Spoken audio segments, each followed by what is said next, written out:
À leur sortie de la prison centrale de Conakry, ces anciens détenus sont salués par les militaires guinéens venus les libérer.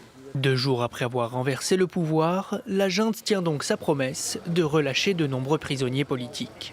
Je suis le dernier prisonnier de la dictature et je suis heureux de sortir avec tous les autres prisonniers. C'est cela et je remercie tout un chacun. On ne peut pas continuer à priver les gens de leur liberté et que le pays puisse aller comme ça. Aujourd'hui, les militaires sont venus libérer le pays. Ces opposants sont les premiers à sortir de cellules sur une liste de 79 prisonniers libérables. La plupart avaient été incarcérés lors du mouvement de contestation contre le 3e mandat d'Alpha Condé en automne 2020. Je n'ai une haine contre personne.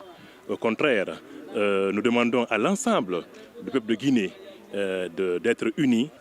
Unir le peuple de Guinée, c'est ce que promettent aussi les militaires qui ont pris le pouvoir. Ils ont annoncé l'ouverture prochaine d'une concertation nationale pour définir les modalités de la transition politique.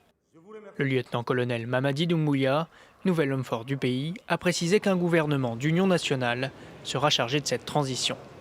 Un processus que soutient Cellou Dalein Diallo, principal adversaire d'Alpha Condé lors des 3 dernières élections présidentielles. L'opposant appelle à un retour rapide à l'ordre constitutionnel.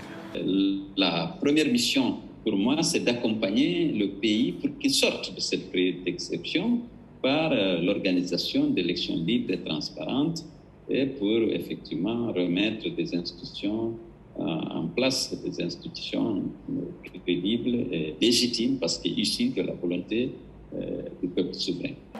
La communauté économique des États d'Afrique de l'Ouest se réunit ce mercredi pour un sommet extraordinaire consacré au coup d'État contre le président Alpha Condé.